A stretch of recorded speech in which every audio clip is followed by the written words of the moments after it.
Thôi. Làm giống nhau. Cái gần bằng cái ngón tay ý. Ơi. Cái vỡ bây giờ.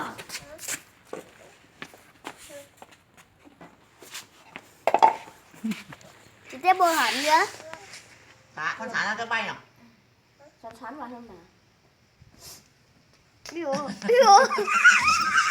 Số cười. Thằng nào đấy Cuốn? Cuốn ơi. Thằng nào kia? Bay đây kìa.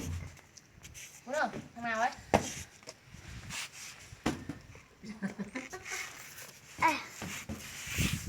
Mày.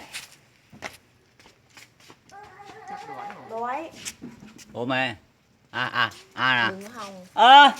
Nhiêu đây? Mày. Kể con qua đi, con gì con lạnh đâu. Mày đi câu cá gì kìa?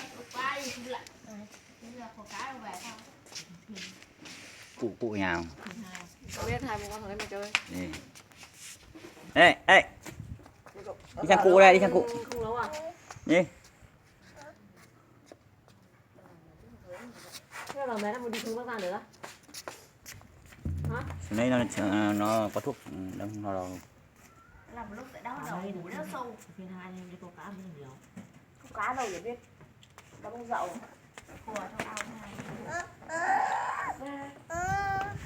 Ai đi câu cá hả?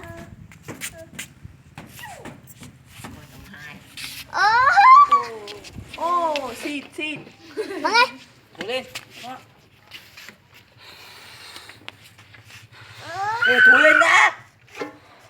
Mẹ, một chiều. Trói nhá. Trói nhá. Nhá, cậu với con.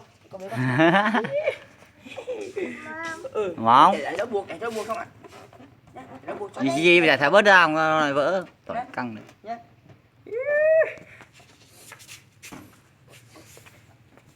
Ui. Ăn xuống, cậu lấy. Xuống cậu lấy.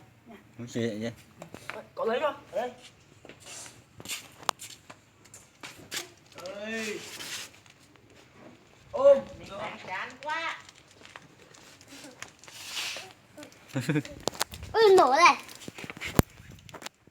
À. Ui.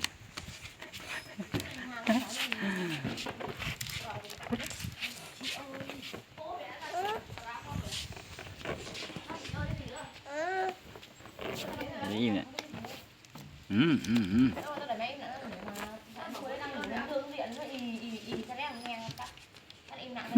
Tôi không nhìn thấy ở đâu mà đọ xem.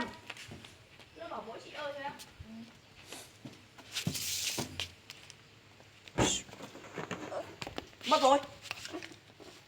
Ăn nốt bánh đi. Này hết chưa? Bẻ đóng tay lên tí nó lôi nữa giờ. Bẻ đóng tay lên gì? Bài á. Ăn nữa không? Đi được ăn đấy. Ăn hết chưa? Ăn hết rồi. Ăn bánh nữa vào lấy con à? Hôm nay ăn Tết to anh chưa? Cũng như Tết đi. To hơn một ngày bình thường. Quay cái lồn.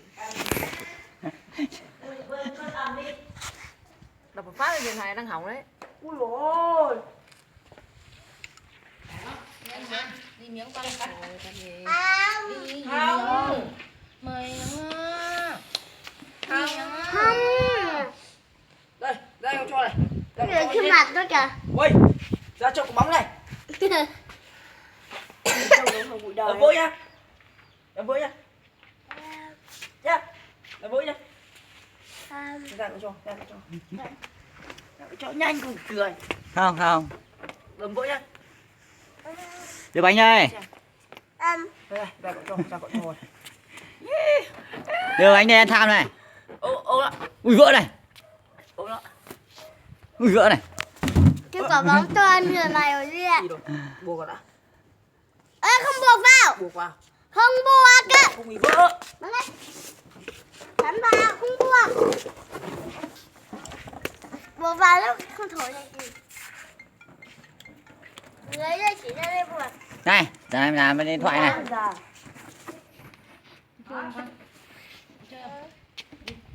Chơi đi. Rồi bố cho bố vào trong. Bố biết. Đây đây để dì xoắn thằng đi chơi nhé.